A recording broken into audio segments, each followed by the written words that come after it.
जी बेटा good morning. बेटा last time असी ब्लड सर्कुलेशन पढ़ी सी, ट्रांसपोर्टेशन टॉपिक का नाम सीगा, ठीक है। जिहदे विच असी ये गल पढ़ी गई सी साडे वालों कि जिहड़ी ब्लड की सर्कुलेशन आ दो टाइप की होंदी है। इस बारी असी ये पढ़ना है। ये आ जाती है पलमनरी सर्कुलेशन तो सिस्टमिक सर्कुलेशन।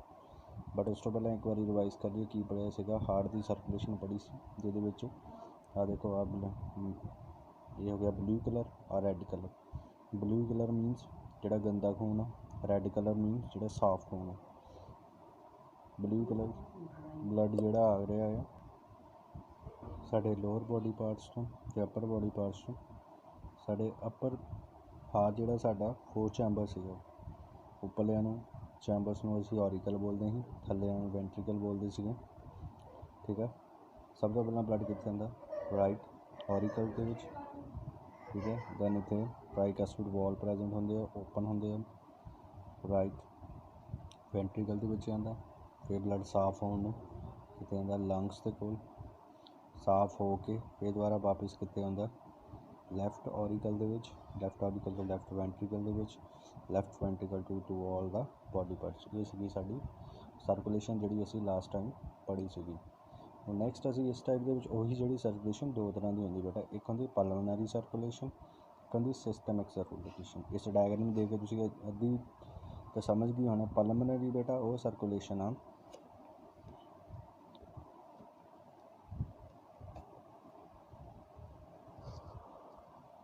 देखो, सब तो पहला टॉपिक आ गया तुहाडा डबल सर्कुलेशन, जिहदे विच ये लिखा गया है it is a passage of the same blood twice to the heart, once on the right side and then on the left side in order to complete one cycle.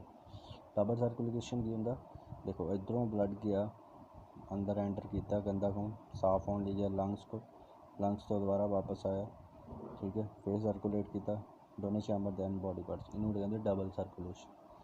हुण ये to types का है double circulation. पहला pulmonary circulation, it is a movement of blood from the heart to lungs and back. आ देखो heart तो lungs में जाना ब्लड, ठीक है, तो लंग्स तो फिर हार्ट में आना। इसनूं असीं की बोलते हैं पलमनरी सर्कुलेशन। अंडरस्टूड है। Deoxygenated blood of the body enters the right auricle, pass into the right ventricle, which pumps into the pulmonary artery. With the help of two separate pulmonary artery, the blood passes into the lungs, ठीक है। Same वही गल दसी है, right auricle च आंदा, right ventricle च आंदा, ठीक है। उस तो फिर लंग्स को पहुँच जाता खून साफ होने। सो इनू असीं दोबारा साफ होकर दोबारा वो कितने आ जाता फिर लैफ्ट वेंट्रिकल ऑरिकल के विच, सॉरी कितने आंदा लैफ्ट ऑरिकल के विच। इस टिल इत्थे तक इन्हूं बोलते हैं pulmonary circulation. Understood.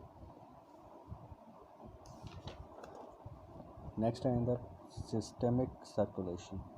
Systemic circulation it is the circulation of the blood between heart and different parts of the body except lungs. हुण लंग्स तो वापस आ गया ही खून, ठीक है। हार्ट टू लंग्स गया, लंग्स टू फिर हार्ट आया। इत्थे बोलते सी असीं सिर्फ इन्ने प्रोसैस में बोलते सी पलमनरी सर्कुलेशन। हुण जदों साफ हो के खून वापस आया, ठीक है, लैफ्ट ऑरिकल तो फिर अगे लैफ्ट वेंट्रिकल तो ओटा राही सारे बॉडी पार्ट्स मूव कर गए। उस सारे प्रोसैस में असीं बोलते हैं सिस्टमिक सर्कुलेशन, ठीक है। It is the circulation of blood between hearts and different part of the body except lungs. इस लंग्स नहीं आना वापस। The oxygenated blood receive by left auricle कितने जाता फिर लैफ्ट वेंट्रिकल तो ओटा राही सारे बॉडी पार्ट्स मूव कर जाए, ठीक है। अंडरस्टूड। कौन लैके जाता सारे बॉडी पार्ट आर्टरीज, ये तुहानूं पता ही है। हार्ट दे वल नूं ब्लड कौन लैके आंदा हार्ट, ठीक है, वो आंदियां वेन्स। तो हार्ट तो दूर कौन लैके आंदा आर्टरीज।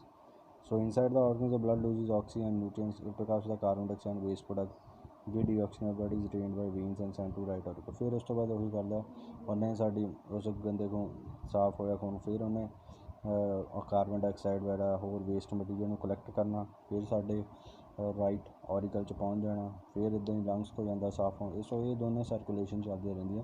ਬਟ ਐਗਜ਼ਾਮ ਦੇ ਵਿੱਚ ਕਈ ਵਾਰ ਸਿੰਪਲੀ 1 ਮਾਰਕਸ ਦਾ ਕੁਐਸਚਨ ਆ ਜਾਂਦਾ ਹੁੰਦਾ ਜਿਹੜਾ ਕਿ ਪਲਮਨਰੀ ਸਰਕੂਲੇਸ਼ਨ ਕੀ ਹੁੰਦੀ ਹੈ ਅਤੇ ਸਿਸਟਮਿਕ ਸਰਕੂਲੇਸ਼ਨ ਦੇ ਵਿੱਚ ਡਿਫਰੈਂਸ ਵੀ ਆ ਜਾਂਦਾ ਹੁੰਦਾ। So you have to explain it very carefully. ਠੀਕ ਹੈ, ਕੰਫਿਊਜ਼ ਨਹੀਂ ਹੋਣਾ, ਬਹੁਤ ਈਜ਼ੀ ਹੈ ਦੋਨੋਂ। ਅੰਡਰਸਟੂਡ ਹੈ। ਸੋ ਇੰਪੋਰਟੈਂਸ ਕੀ ਹੈ ਡਬਲ ਸਰਕੂਲੇਸ਼ਨ, ਇਹਦੇ ਵਿੱਚ ਕੁਇਕ ਅਤੇ ਐਫੀਸ਼ੀਐਂਟ ਸਪਲਾਈ ਹੁੰਦੀ ਹੈ oxygenated blood to all body parts for meeting the higher energy needs and thermoregulation. ਇਹਦਾ ਮੇਨ ਕੰਮ ਹੁਣ ਇਹਦੀ ਇੰਪੋਰਟੈਂਸ ਆਪਾਂ ਨੇ ਇੰਪੋਰਟੈਂਸ ਵੀ ਬੋਲਦੇ ਹਾਂ। ਠੀਕ ਹੈ, ਡਬਲ ਸਰਕੂਲੇਸ਼ਨ ਦੀ ਕਿ ਜਲਦੀ ਤੋਂ ਜਲਦੀ ਖੂਨ ਮਿਲਦਾ ਹੈ ਸਾਡੇ ਬੋਡੀ ਪਾਰਟ ਨੂੰ ਸਾਫ਼ ਹੋ ਕੇ। ਠੀਕ ਹੈ, ਸੋ ਆਹ ਡਿਫਰੈਂਸ ਹੈ, ਤੁਸੀਂ ਕਰ ਸਕਦੇ ਹੋ।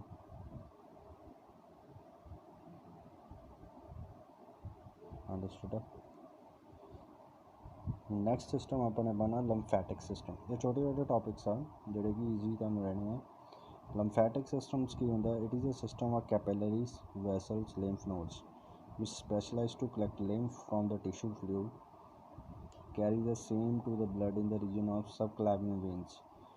lymphatic system ਦੇ ਵਿੱਚ ਕੈਪਿਲਰੀਜ਼, ਵੈਸਲਸ, ਜਿਹੜੇ lymph nodes ਹੁੰਦੀਆਂ ਉਹ ਸਾਰੀਆਂ ਇਹਦੇ ਵਿੱਚ ਕੀ ਕਰਦੀਆਂ, ਕੰਮ ਕਰਦੀਆਂ ਹੈ।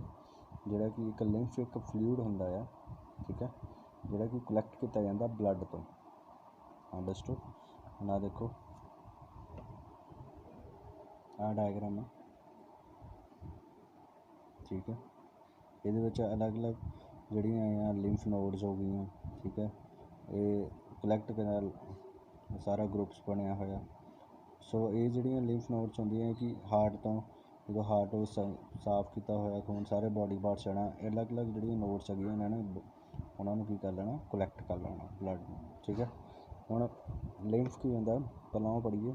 It is light yellow viscous fluid that is formed from the tissue fluid and collected by the special lymph capillaries passing into venous blood। Tissue fluid itself is the blood plasma filtered out the blood capillaries। Lymph does not contains RBCs and blood platelets। ਹੁਣ ਅਸੀਂ blood ਦੇ component ਪੜ੍ਹੇ ਸੀਗੇ ਜਿਹਦੇ ਵਿੱਚ RBC, WBC, blood platelets present ਹੁੰਦੇ ਸੀ। But ਜਿਹੜਾ lymph ਐਸਾ ਫਲੂਇਡ ਹੈ ਲਾਈਟ ਪੇਲ ਯੈਲੋ ਕਲਰ ਦਾ ਹੁੰਦਾ ਹੈ, ਇਹਦੇ ਵਿੱਚ RBCs ਅਤੇ ਬਲੱਡ ਪਲੇਟਲੈਟਸ ਪ੍ਰੈਜ਼ੈਂਟ ਨਹੀਂ ਹੁੰਦੇ। ਠੀਕ ਹੈ, ਮੀਨਸ ਲੀਕੋਸਾਈਟ ਕਾਊਂਟ ਜਿਹੜਾ ਬਹੁਤ ਘੱਟ ਹੁੰਦਾ ਹੈ। But lymphocyte content is very high due to passage of lymph through lymph nodes. ਜਦੋਂ ਇਹਦੇ ਵਿੱਚ ਲਿੰਫੋਸਾਈਟ ਕੰਟੈਂਟ ਜਿਹੜਾ ਉਹ ਜ਼ਿਆਦਾ ਹੁੰਦਾ ਆ ਅਤੇ ਲੀਕੋਸਾਈਟ ਕੰਟੈਂਟ ਕਾਊਂਟ ਜਿਹੜਾ ਉਹ ਘੱਟ ਹੁੰਦਾ ਆ। ਠੀਕ ਹੈ, ਕਿਉਂ ਹੁੰਦਾ ਆ? ਕਿਉਂਕਿ ਇਹ ਜਿਹੜੀ ਆ ਇਹ ਕੁਆਇਟ ਹਾਈ ਇਸ ਕਰਕੇ ਹੁੰਦਾ ਕਿਉਂਕਿ ਲਿੰਫ ਜਿਹੜਾ ਲਿੰਫ ਇੱਕ ਫਲੂਇਡ ਆ, ਉਹ ਕਿਹਦੇ ਵਿੱਚੋਂ ਪਾਸ ਹੁੰਦਾ? ਲਿੰਫ ਨੋਡਸ ਦੇ ਵਿੱਚੋਂ। ਠੀਕ ਹੈ, so lymph is specialise to collect tissue secretion. ਇੱਕ ਲਿੰਫ ਜਿਹੜਾ ਹੈ ਸਪੈਸ਼ਲਾਈਜ਼ਡ ਆ to collect tissue secretion which can not pass directly into the blood. ਉਹ ਡਾਇਰੈਕਟਲੀ ਬਲੱਡ ਦੇ ਵਿੱਚ ਪਾਸ ਨਹੀਂ ਹੁੰਦਾ। ਲਿੰਫ ਇੱਕ ਐਸਾ ਫਲੂਇਡ ਹੈ। ਠੀਕ ਹੈ, ਐਗਜ਼ਾਮਪਲ ਜਿੱਦਾਂ ਕਿ ਐਗਜ਼ਾਮਪਲ ਲੈ ਲਓ, ਹਾਰਮੋਨਸ ਆ ਐਂਡੋਕਰਾਈਨ ਗਲੈਂਡਸ ਤੋਂ, ਪਲਾਜ਼ਮਾ ਪ੍ਰੋਟੀਨ ਲੀਵਰ ਤੋਂ, ਫੈਟ ਇੰਟੈਸਟਾਈਨ ਤੋਂ। ਠੀਕ ਹੈ, ਇਹ ਜਿਹੜੇ ਆ ਕਲੈਕਟ ਕੀਤੇ ਜਾਂਦੇ ਆ। ਔਰ ਲਿੰਫ ਜਿਹੜਾ ਹੋਰ ਵੀ ਬਹੁਤ ਸਾਰੇ ਆ ਵੇਸਟ ਪ੍ਰੋਡਕਟਸ ਨੂੰ ਕੈਰੀ ਕਰਦਾ ਹੈ। ਲਿੰਫ ਵੈਸਲਸ ਕੀ ਹੁੰਦੀ ਹੈ? Lymph is form inside the fine blind tubes, उनका लिंफ कैपिलरीज बोलते हैं। Lymph capillaries are permeable to macromolecular tissue secretion directly pass into the lymph. फिर ਜਿਹੜੀਆਂ ਕੈਪਿਲਰੀਜ਼ ਹੁੰਦੀਆਂ ਉਹ ਅੱਗੇ ਬ੍ਰਾਂਚ ਹੁੰਦੀਆਂ, ਡਿਵਾਈਡ ਹੋ ਜਾਂਦੀਆਂ। ਠੀਕ ਹੈ, ਅੱਗੇ ਉਹ ਕੀ ਬਣਾਉਂਦੀਆਂ? Lymph vessels. ਠੀਕ ਹੈ, but have the thinner walls and more numerous walls at the place lymph vessels ਵੀ ਸਵੈਲਿੰਗ ਸਕਾਰ। ਜਿੱਥੇ ਲਿੰਫ ਜੀ ਆ ਦੇਖੋ ਆ ਲਿੰਫ ਵੈਸਲਸ ਹੈ ਜਿੱਥੇ ਇਹਨਾਂ ਦੀਆਂ ਸਵੈਲਿੰਗਸ ਹੋਈਆਂ। ਠੀਕ ਹੈ, ਸਫੈਰੀਕਲ ਕਲਰ ਦੀ, ਇਹਨੂੰ ਅਸੀਂ ਲਿੰਫ ਨੋਡਸ ਬੋਲਦੇ ਹਾਂ। ਠੀਕ ਹੈ, so lymph rich tissue occur at several places adenoid, tonsil, spleen, clean, thymus. ਇਹਨੇ ਕੀ ਕਰਨਾ? ਇਹਦਾ ਲਿੰਫ ਨੋਡਸ ਦਾ ਮੇਨ ਫੰਕਸ਼ਨ ਕੀ ਹੁੰਦਾ? ਫਿਲਟਰ ਕਰਨਾ ਜਰਮਸ ਨੂੰ, ਫੋਰਨ ਪਾਰਟੀਕਲਸ ਨੂੰ। Lymph vessels ultimately form two ducts which open to right and left subclavian। ਹੁਣ ਆ ਦੇਖੋ,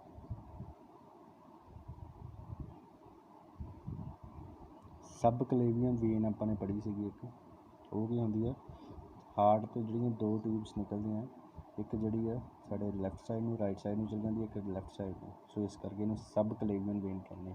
ठीक है, सो लिम्फ के मेन फंक्शनस की हो गए। ठीक है, फंक्शन ये आते होंगे right the two function of lymph. It act as a middle man मतलब जोड़ा कि functions as a middle man that exchange materials between blood and the tissue fluid. ठीक है, मीनस ब्लड तो टिशू दे विच दोनों दे विच एक हैल्पर राही काम करता, हैल्पर मांग काम करता है।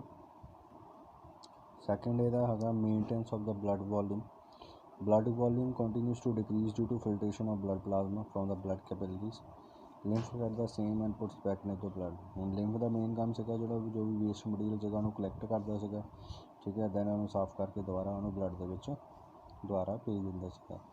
ਲਿੰਫੋਸਾਈਟਸ ਕੀ ਕਰਦਾ ਸੀਗਾ, ਦ ਲਿੰਫੋਸਾਈਟਸ ਹੁੰਦੇ ਜਿਹੜੇ ਕਿ ਲਿੰਫ ਨੋਡਸ ਦੇ ਵਿੱਚ ਹੀ ਮੈਚਿਓਰ ਹੁੰਦੇ ਸੀਗੇ ਅਤੇ ਉਹਨੂੰ and release into lymph passing through the same. Tissue secretion ਜਿੱਦਾਂ hormones, plasma protein, macromolecule other secretion of tissues are first poured into lymph for passage into. सब तो पहला जोड़ा आ क्योंकि ये जोड़े हारमोन से साड़ी बॉडी सक्रीट होंगे, प्रोटीन सक्रीट होंगे, वो डायरैक्टली ब्लड के सक्रीट नहीं होंगे थे, वो पहला कि होंगे थे और लिम्फ के सक्रीट होंगे थे। जिदा अपने पहला यदा ही फंक्शन पढ़िया। ठीक है, आ देखो it act has a middle man मतलब होंगे जोड़ा कि उन्होंने दोनों हैल्प करता है, एक ब्लड के एक ग्लैंड्स के हैल्प करता है, मतलब जो भी मटीरियल इन्हें कलैक्ट करके वो ब्लड के सक्रीट करना है।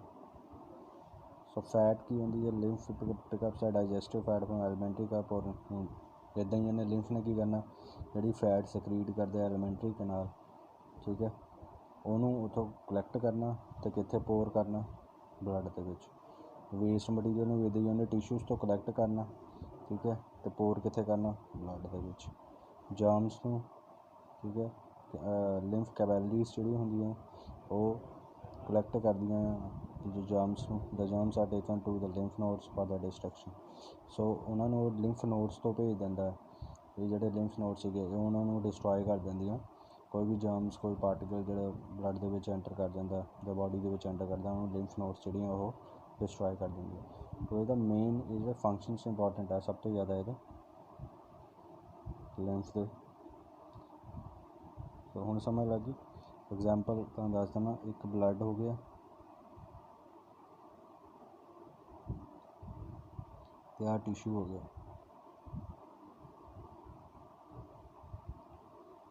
हुण ये ब्लड जोड़ा मूव करना टिशूज़ को। ठीक है, बट इन्हां दे विचकार एक परसन आ जिन्होंने असीं बोलते हैं लिम्फ। इन्हें लिम्फ ने इत्थों ब्लड के कोलों जो भी मटीरियल कलैक्ट करके वो टिशूज़ को पहुँचाना।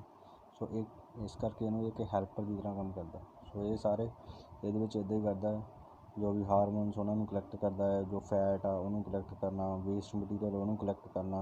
सो सारा कलैक्ट करके वो ब्लड के पोर करता। पर जो कोई जर्म्स वगैरह आ जाती हैं, ठीक है, वो जी असीं लिम्फ नोड्स पढ़ियां सीगियां, उस लिम्फ नोड्स ने उन्होंने अपने में अट्रैक्ट करके तो उन्होंने डिस्ट्रॉय कर देना।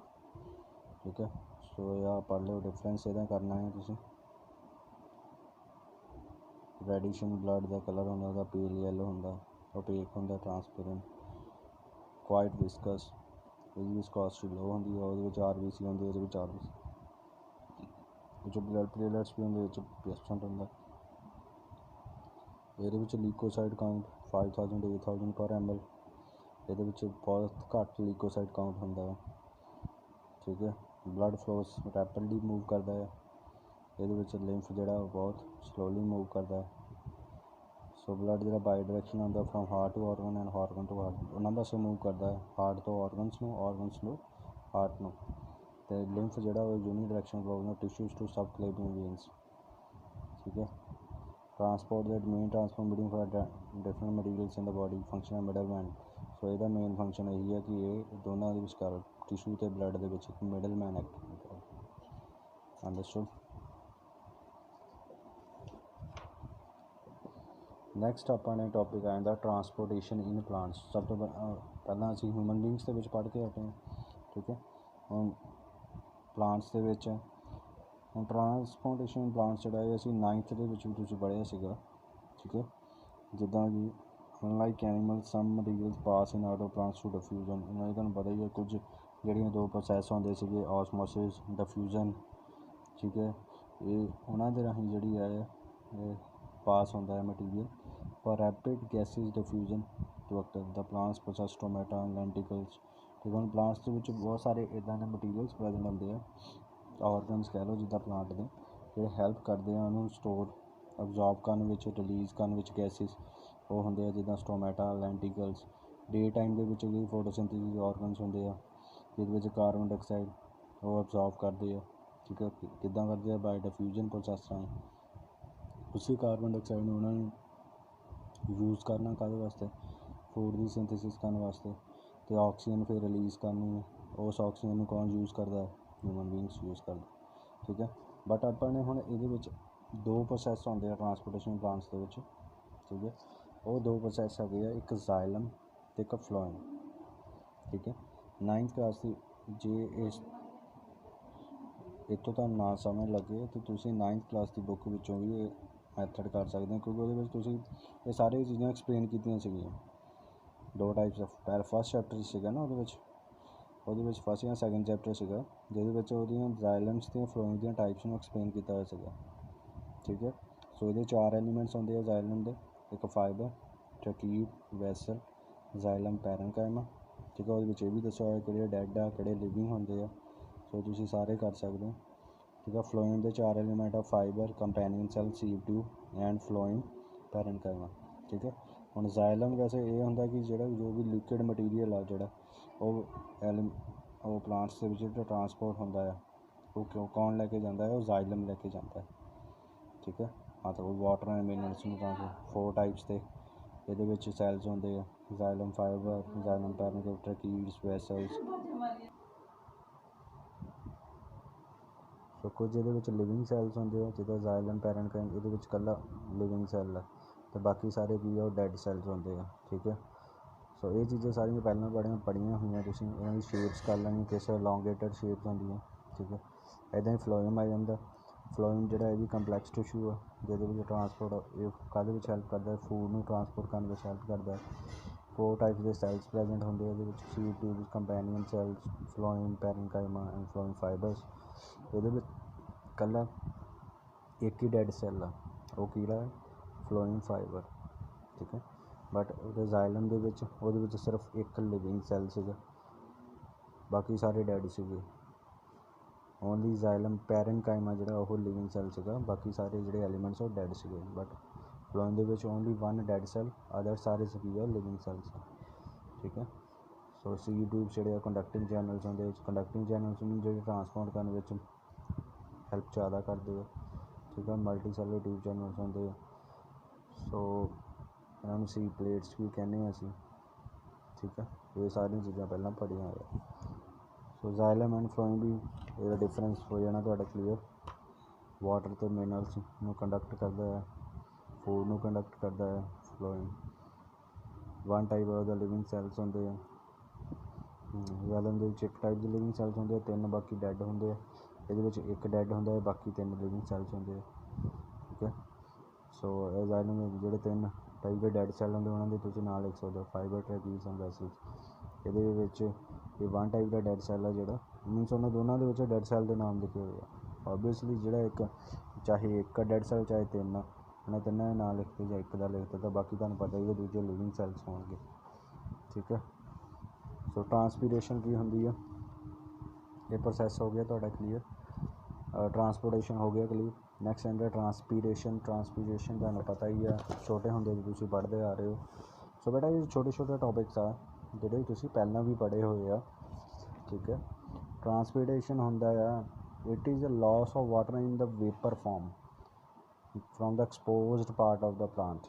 The aerial parts of the plants are always losing water through the transpiration. Transpiration ਉਹ ਹੁੰਦਾ ਜਿਹਦੇ ਵਿੱਚ ਤੁਸੀਂ ਜਿਹੜੇ ਸਾਡੇ ਪਲਾਂਟਸ ਹੁੰਦੇ ਆ ਉਹ ਪਾਣੀ ਦਾ ਲਾਸ ਕਰਦੇ ਆ, ਕਿਹੜੀ ਫਾਰਮ 'ਚ? ਇਨ ਵੇਪਰ ਫਾਰਮ ਦੇ ਵਿੱਚ, ਠੀਕ ਹੈ। ਹੁਣ ਇਹਦੇ ਵਿੱਚ ਇਹ ਵੀ ਦੇਖਿਆ aerial parts of plants are always losing water to transpiration. Aerial part ਮਤਲਬ ਜਿਨ੍ਹਾਂ ਨੂੰ ਆਕਸੀਜਨ ਜਿਹੜਾ ਆਕਸੀਜਨ ਦੇ ਕੰਟੈਕਟ ਵਿੱਚ ਜ਼ਿਆਦਾ ਹੁੰਦੇ ਆ। ਵੈਸੇ ਤਾਂ ਹੁਣ ਕੋਈ ਵੀ ਪੇੜ ਆ ਉਹ ਜ਼ਿਆਦਾਤਰ ਸਾਰੇ ਐਟਮੋਸਫੇਅਰ ਦੇ ਵਿੱਚ ਪ੍ਰੈਜੈਂਟ ਹੁੰਦਾ, ਪਰ ਜੇ ਕੋਈ ਸੰਘਣਾ ਡੈਂਸਿਟੀ ਜਿਹਦੀ ਜ਼ਿਆਦਾ ਹੋਵੇ, ਠੀਕ ਹੈ, ਸੰਘਣਾ ਬ੍ਰਿਕਸ਼ ਹੋਵੇ, ਉਹਦੇ ਕੁਝ ਪਾਰਟਸ ਹੁੰਦੇ ਆ ਜਿਹੜੇ ਆਕਸੀਜਨ ਦੇ ਕੰਟੈਕਟ 'ਚ ਹੁੰਦੇ ਆ, ਕੁਝ ਨਹੀਂ ਹੁੰਦੇ। ਜਿਹੜੇ ਆਉਂਦੇ ਹੁੰਦੇ ਆ ਉਹ 'ਚ ਜਿਹੜੀ ਆ ਟਰਾਂਸਪੀਰੇਸ਼ਨ ਜ਼ਿਆਦਾ ਹੁੰਦੀ ਹੈ, ਠੀਕ ਹੈ। ਸੋ 2 ਟਾਈਪਸ ਦੀ ਹੁੰਦੀ ਹੈ ਟਰਾਂਸਪੀਰੇਸ਼ਨ, ਇੱਕ ਹੁੰਦੀ ਹੈ ਕਿਊਟੀਕੁਲਰ, ਇੱਕ ਹੁੰਦੀ ਹੈ ਸਟੋਮੈਟਲ। ਕਿਊਟੀਕਲ ਟਰਾਂਸਪੀਰੇਸ਼ਨ ਜਿਹੜਾ ਪਾਣੀ ਦਾ ਲਾਸ ਹੋਣਾ ਇਹਦਾ ਵੇਪਰ ਫਾਰਮ ਦੇ ਵਿੱਚ, ਠੀਕ ਹੈ। So the cuticle covering of the opening of the leaves and aerial parts. The amount of cuticle transport depends on the thickness of the cuticle and the presence of flax. Major or transmitting stomatal transpiration, ठीक है। सब तो ज़्यादा ਜਿਹੜਾ major part ਆ, 2 types ਦੇ ਕਿਹਾ ਨਾ, ਆ ਦੇਖੋ 2 ਟਾਈਪਸ ਆ ਟਰਾਂਸਪੀਰੇਸ਼ਨ ਜਿਹਦੇ ਨਾਲ ਪਾਣੀ ਭਾਫ ਬਣ ਕੇ ਉੱਡਦਾ, ਇੱਕ ਕਿਊਟੀਕੁਲਰ ਐਂਡ ਇੱਕ ਸਟੋਮੈਟਲ। ਕਿਊਟੀਕਲਸ ਜਿਹੜੀ ਹੁੰਦੀ ਹੈ ਲੀਵਸ ਦੇ ਉੱਪਰ ਜਿਹੜੀ ਕਵਰਿੰਗ ਹੋਈ ਹੁੰਦੀ ਹੈ, ਉਹਦੇ ਰਾਹੀਂ ਜਿਹੜੀ ਆ ਉਹ ਟਰਾਂਸਪੀਰੇਸ਼ਨ ਹੋਣੀ।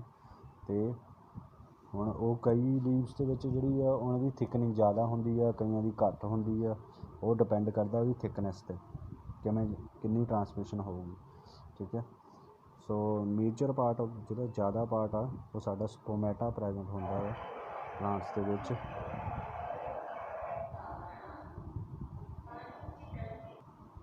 Stomatal transpiration is the loss of the vapors to stomata present over leaves and soft aerial parts, ठीक है। ਸਟੋਮੈਟਲ ਤੁਹਾਨੂੰ ਪਤਾ ਹੀ ਇਹ ਵੀ ਪਲਾਂਟ ਲੀਵਸ ਦੇ ਵਿੱਚ ਪ੍ਰੈਜੈਂਟ ਹੁੰਦਾ ਸਟੋਮੈਟਾ, ਜਿਹੜਾ ਕਿ ਹੈਲਪ ਕਰਦਾ ਹੈ ਟਰਾਂਸਪੀਰੇਸ਼ਨ ਦੇ ਵਿੱਚ। ਹੁਣ ਸਟੋਮੈਟਾ ਤੁਹਾਨੂੰ ਇਹ ਵੀ ਪਤਾ ਕਿ ਕਾਰਬਨ ਡਾਈਆਕਸਾਈਡ ਨੂੰ ਅਬਜ਼ੋਰਬ ਕਰਦਾ ਹੈ, ਫੂਡ ਬਣਾਉਣ ਦੇ ਵਿੱਚ ਸਾਰਾ ਪ੍ਰੋਸੈਸ ਹੀ ਉਹਦੇ ਵਿੱਚ ਹੁੰਦਾ ਫੋਟੋਸਿੰਥੇਸਿਸ ਦਾ। ਸੋ ਇਹਦਾ ਜਿਹੜਾ ਬਹੁਤ ਇੰਪੋਰਟੈਂਟ ਪਾਰਟ ਆ ਇੱਕ ਪਲਾਂਟ ਦਾ, ਇੱਕ ਲੀਵਸ ਦਾ, ਠੀਕ ਹੈ। Intercellular species of the leaves are in contact with mesophyll cells as well as outside air to stomata. Outside air is seldom saturated with water vapors, while the intercellular species are nearly always saturated with water due to evaporation from the cut walls of the mesophyll cells. So ਇਹਦੇ ਵਿੱਚ ਜਿਹੜੀ ਸਾਡਾ environment ਦੇ ਵਿੱਚ ਜਿਹੜੇ ਸਾਡੀ air ਹੁੰਦੀ ਆ ਉਹਦੇ ਵਿੱਚ ਵਾਟਰ ਦੀ ਜਿਹੜੀ ਮੋਇਸਚਰ ਉਹ ਬਹੁਤ ਪ੍ਰੈਜੈਂਟ ਆਲਵੇਜ਼ ਹੁੰਦਾ ਆ, ਠੀਕ ਹੈ ਨਾ।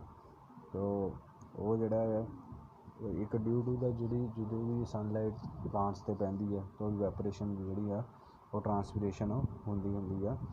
ਸੋ ਉਹ ਜਿਹੜਾ ਪਾਣੀ ਆ ਟਰਾਂਸਪੀਰੇਟ ਕਰਦਾ ਆ ਉਹ ਕਿਹੜੀ ਫਾਰਮ 'ਚ ਕਰਦਾ ਹੈ, ਵਾਟਰ ਵੇਪਰਸ ਦੀ ਫਾਰਮ ਦੇ ਵਿੱਚ ਕਰਦਾ, ਠੀਕ ਹੈ, understood.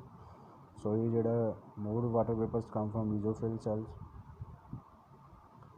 To replace them, the process continues. So ਇਹਦੇ ਵਿੱਚ ਜਿਹੜੇ ਲੀਵਸ ਦੇ ਵਿੱਚ ਮੀਜ਼ੋਫਿਲ ਸੈਲਸ ਵੀ ਹੁੰਦੇ ਆ ਇੱਕ, ਠੀਕ ਹੈ। ਉਹ ਜਿਹੜੇ ਮੀਜ਼ੋਫਿਲ ਸੈਲਸ ਆ ਉਹ ਜ਼ਿਆਦਾ ਹੈਲਪ ਕਰਦੇ ਆ ਕਾਹਦੇ ਵਿੱਚ ਕਰਨ ਵਿੱਚ, ਟਰਾਂਸਪੀਰੇਸ਼ਨ ਕਰਨ ਵਿੱਚ, ਓਕੇ।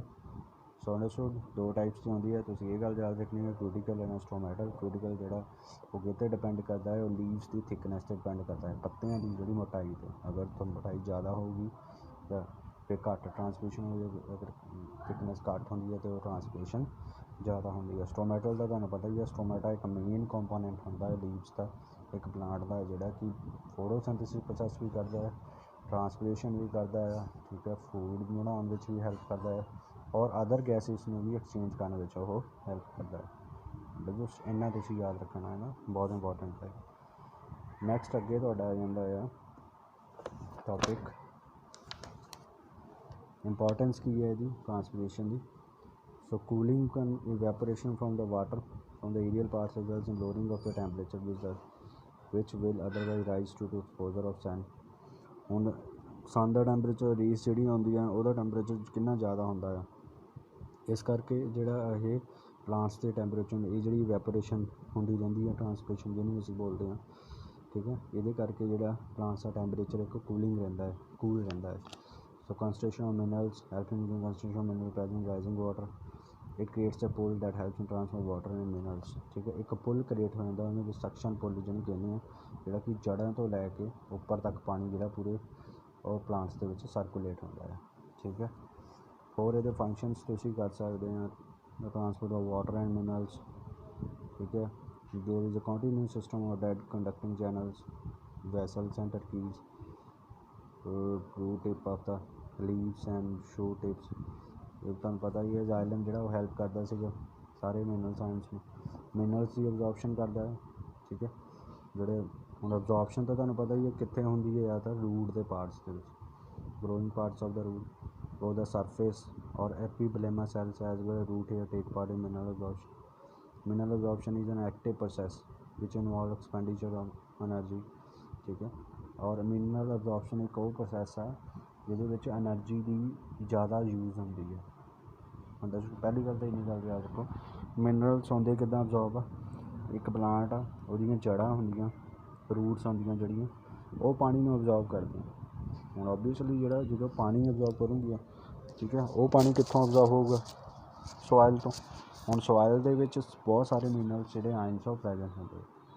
ਠੀਕ ਹੈ, ਸੋ ਇੱਕ ਟਰਾਂਸਪੋਰਟੇਸ਼ਨ ਦੇ ਰਾਹੀਂ ਇੱਕ ਮਿਨਰਲਸ ਅਬਜ਼ੋਰਪਸ਼ਨ ਹੁੰਦੀ ਹੈ।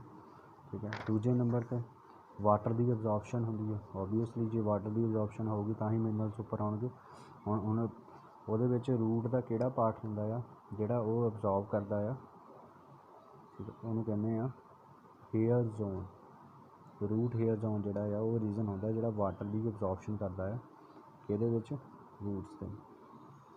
ਸੋ inside of the root has high osmotic concentration then the soils of the root hairs in contact with soil interspaces having capillaries water, the root has picked up water which is transferable due to still higher concentration। ਸੋ ਇਹ ਜਿਹੜੀ process ਹੁੰਦੀ ਆ, ਦੇਖੋ ਤੁਸੀਂ ਦੇਖ ਸਕਦੇ ਹੋ ਆ ਇੱਕ ਜੜ ਆ, ਰੂਟ ਕਹਿ ਲਈਏ ਇਹਨੂੰ। ਠੀਕ ਹੈ, ਇਹ ਪਾਣੀ ਨੂੰ ਆ ਹੈਗਾ ਰੂਟ ਹੇਅਰ, ਪਾਣੀ ਨੂੰ ਅਬਜ਼ੋਰਬ ਕਰਦਾ ਹੈ। ਸੋ ਇਹ ਇੱਦਾਂ ਮੂਵਮੈਂਟ ਹੋ ਰਹੀ ਹੈ, ਉੱਪਰ ਉਹਦੇ ਜ਼ਾइलम ਸੈਲਸ ਪ੍ਰੈਜੈਂਟ ਹੁੰਦੇ। ਠੀਕ ਹੈ, ਉਸ ਜ਼ਾइलम ਸੈਲਸ ਨੇ ਉਹਨੂੰ ਜ਼ਾइलम ਸੈਲਸ ਦੇ ਥਰੂ ਜਾਂ ਉਹ ਜ਼ਾइलम ਸੈਲ ਜਿਹੜਾ ਉਹਨੇ ਪੂਰੇ ਪਲਾਂਟਸ ਬੋਡੀ ਦੇ ਵਿੱਚ ਉਹਨੂੰ ਟ੍ਰਾਂਸਫਰ ਕਰਨਾ ਤੁਹਾਨੂੰ, ਕਿਉਂਕਿ ਸਾਨੂੰ ਪਤਾ ਹੈ ਜ਼ਾइलम ਉਹ ਪਾਰਟ ਆ ਜਿਹੜਾ ਕਿ ਮਿਨਰਲਸ ਅਤੇ ਵਾਟਰ ਨੂੰ ਟ੍ਰਾਂਸਪੋਰਟ ਕਰਦਾ ਹੈ, ਅਤੇ ਫਲੋਇਮ ਉਹ ਪਾਰਟ ਆ ਜਿਹੜਾ ਫੂਡ ਮਟੀਰੀਅਲ ਨੂੰ ਟ੍ਰਾਂਸਪੋਰਟ ਕਰਦਾ ਹੈ। ਠੀਕ ਹੈ, ਇੱਕ ਆ ਜਾਂਦਾ ਏਸੈਂਟ ਆਫ ਸੈਪ।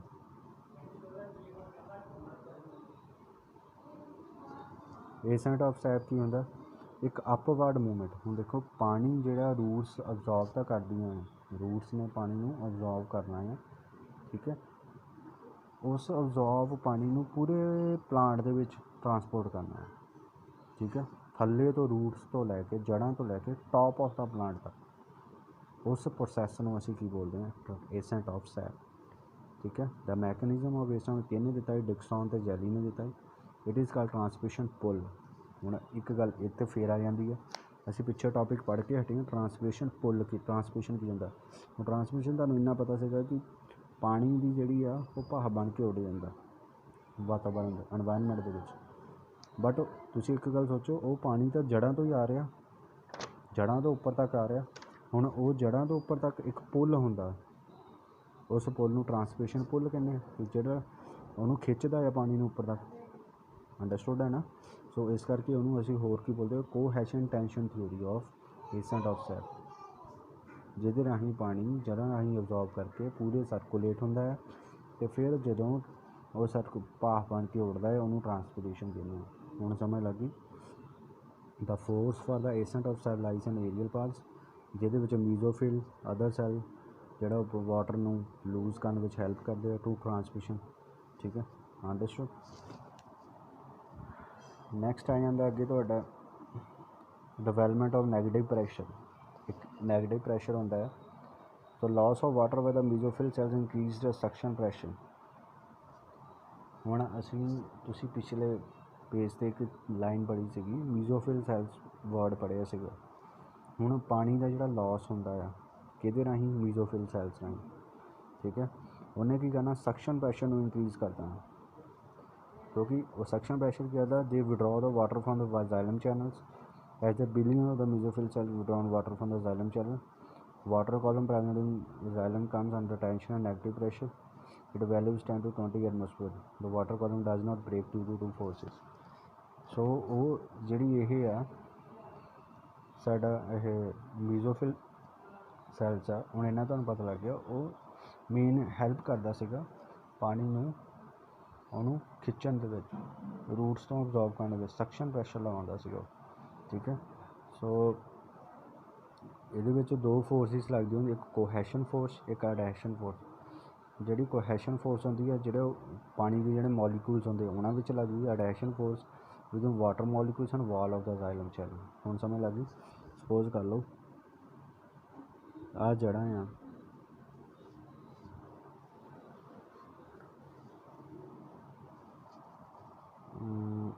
ਆਹ ਦੇਖੋ,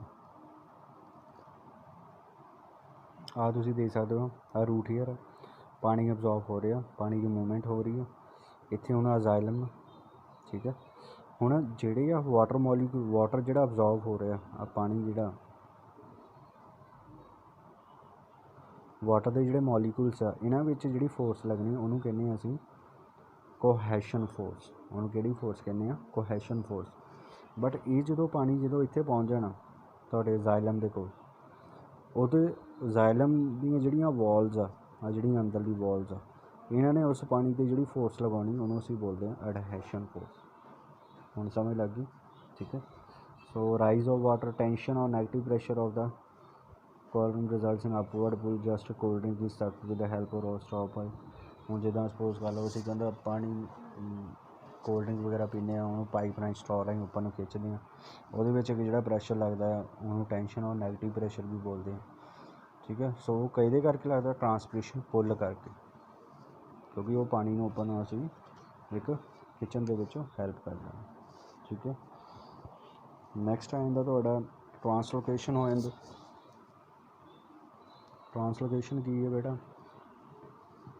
ਪਹਿਲਾਂ ਅਸੀਂ ਪਾਣੀ ਦੇ ਬਾਰੇ ਪੜ੍ਹਿਆ ਸੀਗਾ, ਹੁਣ ਅਸੀਂ ਫੂਡ ਦੇ ਬਾਰੇ ਪੜ੍ਹਾਂਗੇ, ਠੀਕ ਹੈ। ਫੂਡ ਵੀ ਵਾਟਰ ਅਬਜ਼ੋਰਬ, ਹੁਣ ਐਗਜ਼ਾਮਪਲ ਲਈ ਹੈ, ਆਹ ਦੇਖੋ, ਅੱਜ ਵੀ ਆਪਾਂ ਪਿੱਛੇ ਟਰਾਂਸਪੀਰੇਸ਼ਨ ਪੜ੍ਹੀ ਆ। ਰੂਟਸ ਉਹਨੂੰ ਅਬਜ਼ੋਰਬ ਕਰਦਾ ਪਾਣੀ ਨੂੰ, ਦੈਨ ਅੱਗੇ ਉੱਪਰ ਮੂਵ ਕਰਦਾ, ਉਸ ਤੋਂ ਜਿਹੜਾ ਬਣ ਕੇ with the help of transpiration process ਉਹ ਭਾਫ ਬਣ ਕੇ ਉੱਡ ਜਾਂਦਾ, ਠੀਕ ਹੈ। ਸੋ ਫੂਡ ਮਟੀਰੀਅਲ ਜਿਹੜਾ ਟਰਾਂਸਕੁਲੇਟਡ ਹੁੰਦਾ from region of the manufacture storage to region of utilisation. Translocation ਮਤਲਬ ਜਿੱਥੇ ਫੂਡ ਬਣਦਾ ਆ with help of photosynthesis plants ਦੇ ਵਿੱਚ, ਅਤੇ ਅਲੱਗ-ਅਲੱਗ ਜਗ੍ਹਾ ਦੇ ਵਿੱਚ ਉਹ ਸਰਕੂਲੇਟ ਹੋ ਜਾਂਦਾ ਆ ਫੂਡ ਵੀ, ਠੀਕ ਹੈ। Region of supply of food is called source, where area of utilization called sink. ਜਿੱਥੇ ਜਿਹੜੀ ਜਗ੍ਹਾ 'ਤੇ ਫੂਡ ਬਣਦਾ ਹੈ ਉਸ ਨੂੰ ਅਸੀਂ ਸੋਰਸ ਬੋਲਦੇ ਹਾਂ ਪਲਾਂਟਸ ਦੇ ਵਿੱਚ। ਜਿੱਥੇ ਜਾ ਕੇ ਜਗ੍ਹਾ ਜਗ੍ਹਾ 'ਤੇ ਯੂਟੀਲਾਈਜ਼ ਹੋ ਜਾਂਦਾ ਹੈ ਉਹਨੂੰ ਅਸੀਂ ਸਿੰਕ ਬੋਲਦੇ ਹਾਂ ਪਲਾਂਟਸ ਦੇ ਵਿੱਚ। The direction of the translocation can be downward, upward or both. ਇਹ ਡਾਇਰੈਕਸ਼ਨ ਜਿਹੜੀ ਹੈ ਡਾਊਨਵਰਡ ਵੀ ਹੋ ਸਕਦੀ ਆ, ਅਪਵਰਡ ਵੀ ਹੋ ਸਕਦੀ ਹੈ, ਸਾਈਡਵੇਜ਼ ਨੂੰ ਵੀ ਹੋ ਸਕਦੀ ਹੈ। ਸੋ ਫੂਡ ਮੈਨੂਫੈਕਚਰਡ ਬਾਏ, ਹੁਣ ਤੁਹਾਨੂੰ ਇੰਨਾ ਪਤਾ ਹੀ ਆ ਫੂਡ ਨੂੰ ਮੈਨੂਫੈਕਚਰ ਕੌਣ ਕਰਦਾ? ਲੀਵਸ, ਠੀਕ ਹੈ। ਸੋ ਇਹ ਸਾਰੇ ਪਾਸੇ ਨੂੰ ਮੂਵ ਕਰਦਾ ਹੈ ਅਪਵਰਡ, ਡਾਊਨਵਰਡ ਐਂਡ ਸਾਈਡਵੇਜ਼। ਇਹਦੇ ਵਿੱਚ ਟਰਾਂਸਕੁਲੇਟਡ ਨਿਊਟ੍ਰੀਐਂਟਸ ਵੀ ਹੁੰਦੇ ਆ, ਜਿੱਦਾਂ mostly sugar, amino acid, nucleic hormones, ਸਾਰੀਆਂ ਚੀਜ਼ਾਂ ਪ੍ਰੈਜੈਂਟ ਹੁੰਦੀਆਂ ਫੂਡ ਦੇ ਵਿੱਚ, ਠੀਕ ਹੈ। So translation activity of sieve tube is controlled by companion ਵਿਲਾਈਜੇਸ਼ਨ to the sieve tube cells. ਹੁਣ ਆਪਾਂ ਨੇ ਇਹਦੇ ਵਿੱਚ ਪੜ੍ਹਿਆ ਸੀਗਾ ਸੀਵ ਟਿਊਬ ਸੈਲਸ ਪ੍ਰੈਜੈਂਟ ਹੁੰਦੇ ਆ, ਕੰਪੈਨੀਅਨ ਸੈਲਸ ਪ੍ਰੈਜੈਂਟ ਹੁੰਦੇ ਆ, ਠੀਕ ਹੈ ਨਾ। ਇਹਦੇ ਵਿੱਚ ਇੱਕ ਹੀ ਡੈਡ ਹੁੰਦਾ ਆ, ਬਾਕੀ ਸਾਰੇ ਲਿਵਿੰਗ ਹੁੰਦੇ ਆ। ਇਹ ਸਾਰੀਆਂ ਚੀਜ਼ਾਂ ਪੜ੍ਹੀਆਂ ਹੋਈਆਂ ਕੰਪੋਨੈਂਟਸ ਫਲੋਇਮ ਦੇ, ਠੀਕ ਹੈ। ਫਲੋਇਮ ਹੀ ਆ ਜਿਹੜਾ ਇਹਨੂੰ ਫੂਡ ਨੂੰ ਜਿਹੜਾ ਹੈਲਪ ਕਰਦਾ ਹੈ ਟਰਾਂਸਪੋਰਟ ਵਿੱਚ। ਹੁਣ ਇਹਦੇ ਵਿੱਚ ਅੱਗੇ 3 ਕੰਪੋਨੈਂਟ ਸੀਗੇ, 3 ਇਹਦੇ ਵਿੱਚ ਇੱਕ ਡੈਡ ਹੁੰਦਾ, ਬਾਕੀ 3 ਲਿਵਿੰਗ ਹੁੰਦੇ ਆ। ਅੰਡਰਸਟੂਡ। ਸੋ ਇਹਦਾ ਮੈਕੈਨਿਜ਼ਮ ਕੀ ਆ? ਮੈਕੈਨਿਜ਼ਮ ਇਹੀ ਹੋ ਗਿਆ ਕਿ ਆਰਗੈਨਿਕ ਸਲੂਨ ਨਿਊਟ੍ਰੀਐਂਟਸ ਨੂੰ ਇਹ ਟਰਾਂਸਪੋਰਟ ਕਰਦਾ ਹੈ, but the entry and the exit of the nutrients from the phloem can be occur only through active process utilise energy from ATP। ਅਤੇ ਪਲਾਂਟਸ ਨੂੰ ਜਿਹੜਾ ਫੂਡ ਆ ਉਹ ਸਾਰੇ ਪਲਾਂਟਸ ਦੇ ਵਿੱਚ, ਸਾਰੇ ਪਾਰਟਸ ਦੇ ਵਿੱਚ ਮੂਵ ਕਰਦਾ ਹੈ, ਅਤੇ ਐਜ਼ ਇੱਕ ਐਨਰਜੀ ਦੀ ਫੋਰਮ ਦੇ ਵਿੱਚ ਉਹ ਉਹਨੂੰ ਫੂਡ ਨੂੰ ਯੂਜ਼ ਕਰਦਾ ਹੈ, ਠੀਕ ਹੈ। ਕਿਹੜੀ ਐਨਰਜੀ ਦੀ ਫੋਰਮ 'ਚ ਕਰਦਾ? ATP ਐਨਰਜੀ ਦੀ ਫੋਰਮ 'ਚ, ਠੀਕ ਹੈ। ਅੰਡਰਸਟੂਡ ਹੈ।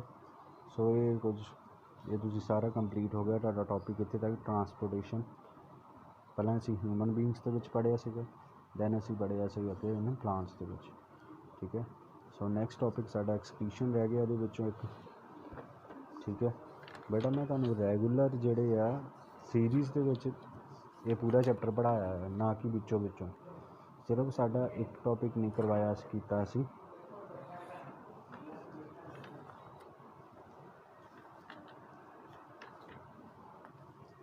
ਆਹ ਦੇਖੋ ਆਪਾਂ ਨੇ ਰੈਸਪੀਰੇਸ਼ਨ ਵਾਲਾ ਚੈਪਟਰ ਨਹੀਂ ਕੀਤਾ। ਇਹ ਵਾਲਾ ਟੋਪਿਕ ਆ, ये साडा लैफ्ट आई तक। ये मैं तां नहीं करवाया, मैं सोचदा सी कि तुहाडे सामने जो क्लास होऊगा फिर करवाऊँगा। थोड़ा जिहा डिफिकल्ट भी हैगा प्रोसैस ये रेस्पिरेशन वाला। ये टॉपिक रहिंदा है, ये टॉपिक नहीं कीता मैं छड़ाया विच करवाया अजे तक। बाकी तुहानूं सीरीज़ वाई करवाया, ठीक है। तुसीं देख सकते हो सारियां वीडियोज़ जिहदे विच तुहानूं सीरीज़ वाई ये पूरा कंप्लीट चैप्टर करवाया, ना कि दूसरी तरह विचों कितों होर नहीं करवाया। पहला टॉपिक न्यूट्रिशन आ गया, ऑटोट्रॉफिक, हिटोट्रॉफिक, आ सारियां चीज़ां बेटा करवाइयां होईयां, तुसीं चैक कर सकते हो, ठीक है। जो मेरे को बुक नहीं सी तो मैं खुद पैन कॉपी पर लिख के करवाए थे टाइप्स ऑफ हिटोट्रॉफिक, ठीक है। फिर वो न्यूट्रिशन वो इन अमीबा, ठीक है। न्यूट्रिशन इन ह्यूमन बीइंग भी किया होया सी सारा, हाँ, ठीक है। सो हुण तुहाडा नैक्सट एक टॉपिक रह गया ये ट्रांसपोर्टेशन भी अज हो गया, एक्सक्रीशन जो टॉपिक रह गया, तो रेस्पिरेशन रह गया। दो टॉपिक रह गए ये असीं होप सो कंप्लीट हो जाऊगा साडा हौली हौली, ठीक है। क्योंकि बेटा मैं स्लो तां करवा रहा तुहानूं कि 6 चैप्टर आ बायो दे, जिहदे विचों 4 चैप्टर जिहड़े आ ओह तुहानूं ओह करवाने आ किन्हां ने, वरिंदर सर ने, सॉरी 2 चैप्टर वरिंदर सर ने करवाने लास्ट वाले, ठीक है। और जिहड़े आ बायो के जिहड़े मेन चैप्टर्स है ना, मोरले 4 चैप्टर आ, first second third and fourth तो मैं करवाने।